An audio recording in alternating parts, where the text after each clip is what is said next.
پیارے طلبہ کرام، بخاری شریف کے اسباق میں آپ کا خیر مقدم ہے۔ آج ہمارا سبق نمبر 11 ہے اور حدیث نمبر 7 ہے۔ اس سے پہلے اس حدیث کا کافی حصہ ہم آپ کے سامنے بیان کر چکے ہیں۔ جو حصہ رہ گیا ہے آج ہم آپ کے سامنے وہ بھی بیان کر دیتے ہیں۔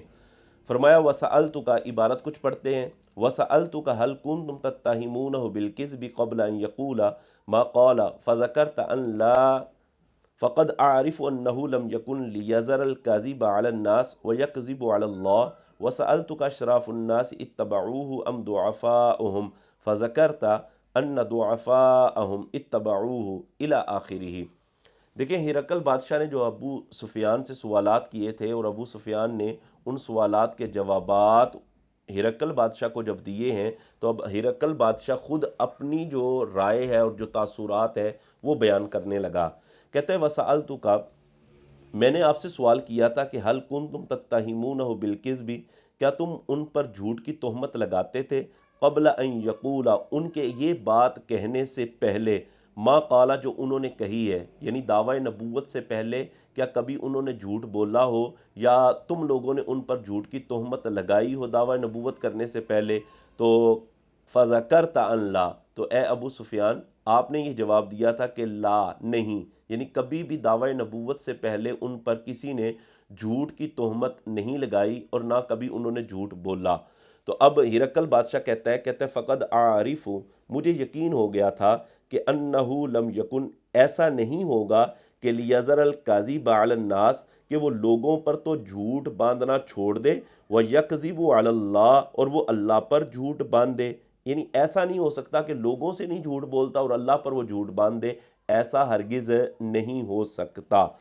پھر آگے ہرقل بادشاہ کہتا ہے وَسَأَلْتُكَ، اے ابو سفیان میں نے تم سے سوال کیا کہ اشراف الناس اتبعوہ، کہ بڑے بڑے لوگ ان کی پیروی کر رہے ہیں، ام ضعفاءہم، یا پسماندہ لوگ ان کی پیروی کر رہے ہیں، یعنی کلمہ پڑھنے والوں میں بڑے بڑے سردار شامل ہیں یا کمزور اور پسماندہ لوگ شامل ہیں؟ تو فذکرت، تو نے جواب دیا، اور جواب دیتے ہوئے تو نے یہ بات کہی کہ ان ضعفاءہم اتبعوہ، کہ کمزور لوگ اور پسماندہ لوگ ان کی اتباع اور پیروی کر رہے ہیں۔ آگے ہرقل بادشاہ کہتا ہے وَهُمْ أَتْبَاعُ الرُّسُلِ، کہ جو رسولوں کے پیروکار ہوتے ہیں وہ اسی طرح ہوتے ہیں، یعنی ماڑے اور کمزور لوگ ہی رسولوں کی پیروی کرتے ہیں، جس طرح کہ ان کی پیروی کرنے والے لوگ زیادہ تر کمزور ہیں۔ پھر آگے ہرقل بادشاہ کہتا ہے وَسَأَلْتُكَ، اے ابو سفیان میں نے تم سے سوال یہ کیا تھا اَيَزِيدُونَ أَمْ يَنْقُصُونَ، کیا ان کے پیروکار جو ہیں یا ان کی پیروی کرنے والوں کی تعداد بڑھتی جا رہی ہے، ام ینقصون، یا ان میں کمی ہے، یعنی وہ لوگ دن بہ دن بڑھتے جا رہے ہیں یا ان میں کمی ہوتی جا رہی ہے؟ فذکرت، تو تم نے یہ بات ذکر کی تھی کہ انہم یزیدون، کہ وہ تو بڑھتے ہی جا رہے ہیں۔ تو ہرقل بادشاہ کہتا ہے وَكَذَلِكَ الْأَمْرُ الْإِيمَانِ، اسی طرح جو ہے وہ ایمان کا معاملہ اسی طرح ہوتا ہے، حتیٰ یتم، یہاں تک کہ ایمان کا معاملہ تام ہو جاتا ہے، یعنی ایمان جو بڑھتا ہے وہ اسی طرح تعداد جو ہے وہ بڑھتی چلی جاتی ہے حتیٰ کہ ایمان کا معاملہ مکمل ہو جاتا ہے۔ پھر ہرقل بادشاہ کہنے لگا، کہتا ہے وَسَأَلْتُكَ أَيَرْتَدُّ أَحَدٌ، کیا میں نے تم سے سوال کیا تھا کیا ان میں سے کوئی ایک شخص بھی متنفر ہو کر یا مرتد ہو گیا ہو، سخطتاً لدینہ، ان کے دین سے ناراض ہوتے ہوئے، بعد ان یدخل فیہ، بعد اس کے کہ اس دین میں داخل ہو چکا تھا، یعنی کبھی ایسا ہوا کہ ایمان لانے کے بعد کوئی دوبارہ پھر اپنے پرانے دین کی طرف پھر چکا ہو یا پھر گیا ہو، کبھی ایسا ہوا ہے؟ فذکرت ان لا، تو تم نے یہ بات ذکر کی تھی کہ نہیں، ایسا نہیں ہوا، جس نے بھی ان کا کلمہ پڑھا ہے کبھی بھی وہ دوبارہ مرتد نہیں ہوا، اپنے پرانے دین کی طرف نہیں گیا۔ تو ہرقل بادشاہ کہتا ہے وَكَذَلِكَ الْإِيمَانِ، ایمان اسی طرح ہی ہوتا ہے، حین تخالط بشاشتہ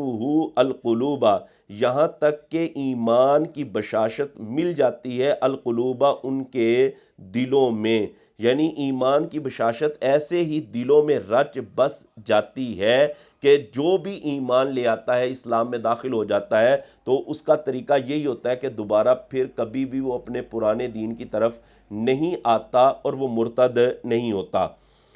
پھر ہرقل بادشاہ کہتے ہیں وَسَأَلْتُكَ، اے ابو سفیان میں نے تم سے سوال کیا تھا کہ حل یغدر، کیا وہ جو نبوت کے دعوے دار ہیں جنہوں نے نبوت کا اعلان کیا ہوا ہے، حل یغدر، کیا کبھی انہوں نے وعدہ خلافی کی ہے؟ فذکرت ان لا، تو تم نے یہ بات ذکر کی کہ نہیں، جب بھی انہوں نے وعدہ کیا ہے تو اپنے وعدے کو انہوں نے پورا ہی کیا ہے۔ تو ہرقل بادشاہ کہتے ہیں وَكَذَلِكَ الرُّسُلُ، رسول اسی طرح ہی ہوتے ہیں کہ لا تغدروا، کہ رسول وعدہ کر کے وعدہ خلافی نہیں کرتے۔ پھر ہرقل بادشاہ کہتے ہیں وَسَأَلْتُكَ بِمَا يَأْمُرُكُمْ، میں نے تم سے یہ سوال کیا تھا کہ وہ تمہیں کس چیز کا حکم دیتے ہیں؟ فَذَكَرْتَ، تو تم نے یہ بات ذکر کی کہ أَنَّهُ يَأْمُرُكُمْ، بے شک وہ حکم دیتے ہیں تمہیں ان تعبدوا اللہ، اس چیز کا کہ تم اللہ کی عبادت کرو، ولا تشرکوا بہ شیئا، اور اس کے ساتھ کسی شے کو بھی شریک نہ ٹھہراؤ، وینہاکم، اور وہ نبی تمہیں منع کرتے ہیں ان عبادت الاوثان،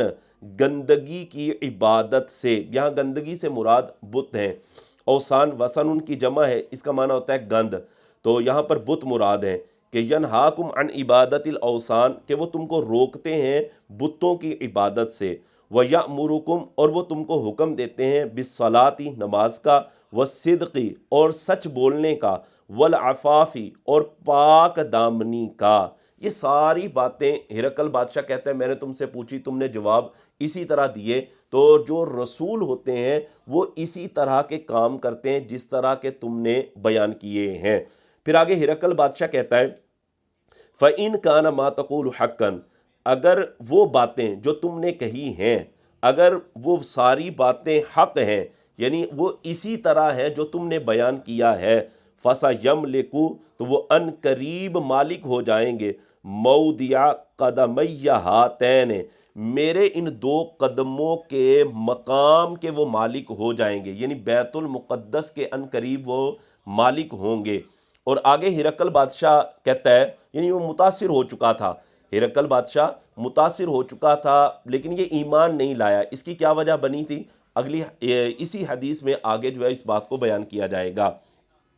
بہرحال ہرقل بادشاہ کہنے لگا، کہتے ہیں وَقَدْ كُنْتُ أَعْلَمُ أَنَّهُ خَارِجٌ، کہتے ہیں میں جانتا تھا کہ بے شک وہ نبی آخر الزماں دنیا میں آنے والے ہیں، خارجن ان کی آمد ہونے والی ہے، ان کا ظہور ہونے والا ہے۔ وہ کہتے ہیں مجھے یقین تھا، لیکن کہتے ہیں وَلَمْ أَكُنْ أَظُنُّ أَنَّهُ مِنْكُمْ، لیکن میرا یہ گمان نہیں تھا کہ وہ تم میں سے ہوں گے، یہ مجھے گمان نہیں تھا، یہ تو مجھے یقین تھا کہ ان کا ظہور ہونا ہے، انہوں نے آنا ہے۔ پھر آگے ہرقل بادشاہ کہتے ہیں فَلَوْ أَنِّي أَعْلَمُ أَنِّي أَخْلُصُ إِلَيْهِ، اگر مجھے یقین ہو جائے، فَلَوْ أَنِّي أَعْلَمُ، أعلم یہاں پر یقین کے معنی میں، کہ اگر مجھے یقین ہو جائے کہ انی اخلص الیہ، کہ میں ان تک پہنچ جاؤں گا، تو ہرقل بادشاہ کہتا ہے لَتَجَشَّمْتُ لِقَاءَهُ، تو میں ضرور ان سے ملاقات کرنے کے لیے تکلیف اٹھاتا، یعنی مشقت کو میں برداشت کرتا اور ان سے جا کر ملاقات کرتا۔